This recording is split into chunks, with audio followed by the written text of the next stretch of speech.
Hello everyone and welcome back. Today I'm going to be showing you how I glue down my eyebrows. So the first thing that you're going to need is a few little things. First being your everyday concealer, a beauty blender, an orange color corrector, a spoolie to brush the hair of your eyebrow, some powder poured out into the lid, and of course an Elmer's glue stick. So of course the first step is I take the glue stick and I take the spoolie, and for me I always leave out this first part of my eyebrow so that I know where to draw my other eyebrow. And then you just go in, you take the glue stick, and you brush against the grain of your hairs to put all of the glue up inside of there. And you want to really get it in there. Once I go over it backwards, I start to go around in a little circle your motion, and I do so in order to coat all of the hairs. You want to make sure you hit everything, and don't be afraid of hitting the hairs that you have underneath your spoolie that are holding, because it'll basically help you to mold them the correct way. So once you get that all up in there, you move on to the next step.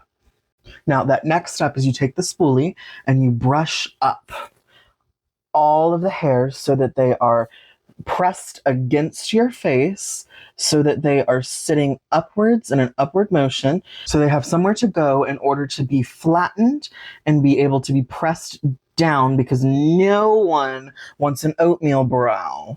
Trust me, you're going to be crucified by the church. Well, you're going to be crucified by the church anyways, but you're going to be definitely crucified by the church if you have an oatmeal brow, because they're all going to be screaming, "Witch!" Sorry, they're not going to be screaming witch. They're probably going to be screaming baby queen.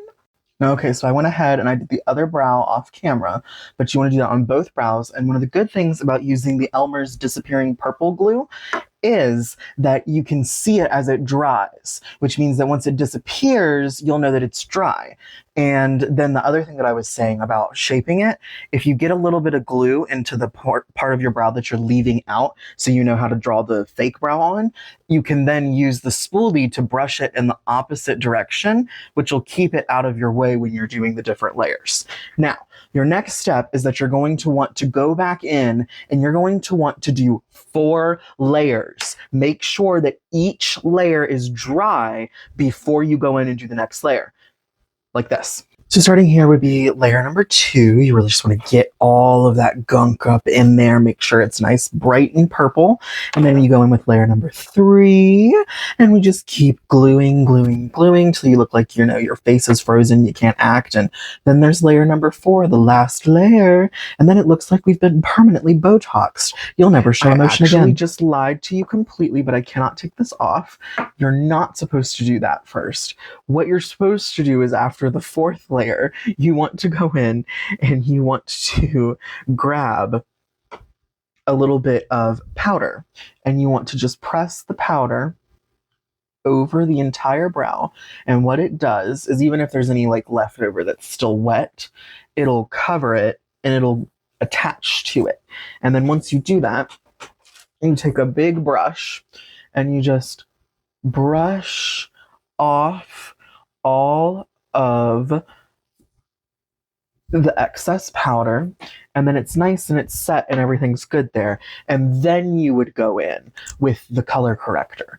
Now, I did it wrong on the other side, but what you can do is you can go in with the powder over the color corrector once it's dry, or since we put on powder after the concealer, it should be fine. However, this will probably not last as long as this one would.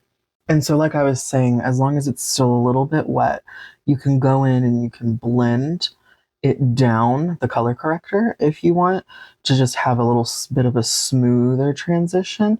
But you don't really want to hit it in the middle, because if you hit it in the middle, it will bring up around the brow, and you want as much coverage as possible to block the brow, to make it a neutral. Now once it's dry, you can take the concealer and you want to get a good pump, and then you just want to go over the entire section that is now orange. You want the entire section to have concealer over it so that you can then beauty blend it out. So you would do that, and then you would take your beauty blender and you just want to boop, boop, boop, boop, boop, boop, and you want to go over it, and you just want to blend out the entire concealer shade all across where you have placed it. Now, for me, as my drag style, with my eyeshadow, I go up and I go around the brow and back down with my eye. So for me, it doesn't really matter if it's fully covered and like where you can't see it, because you won't be able to see what little shadow is left there of the brow. And then also, I don't have to blend in much of the foundation or the concealer shade to the rest of my skin because of the fact that my eyeshadow goes up that far.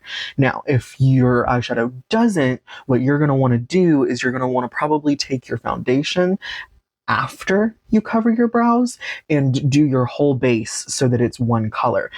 But the main gist is that after you would do this, you would just go in with some more powder and you would just press it all across your new concealer base there so that it'll set it so that it's not going anywhere. And then you just brush off the excess powder, and then there you go. Fully put together for me, because it may look a little wonky right there, but you remember this is the brow that, we forgot to put the powder on underneath. But when I go up under and around with my shadow, it'll probably cover it up. I'm going to go do the other one off camera and you can compare. I'll be right back. So as you can see with my other one, it's a little bit better. There's some harsh lighting right now, but you can see it's a little bit better. What you could do is, if you don't really like it, you could always just dab a little bit more concealer right there where there's those problem areas, or color corrector if you really needed to, and just dab it back in. Make sure that it's really getting coated and nice there, and then just grab a little bit more powder and just powder, powder, powder. You want to powder, powder, powder, powder, powder, powder, powder, powder, powder, and powder, powder, powder. And then just take it off, the excess, and then you see that's a little bit better. Just go in with more layers if you need to, but there you go. For me, that's how I lose my brows. Let me know if you want to see the next step for me, where I go in with my eyeshadow. If not, hope this helped. Hope you enjoyed. If you have any questions, leave them below, and I will get back to y'all with more tutorials.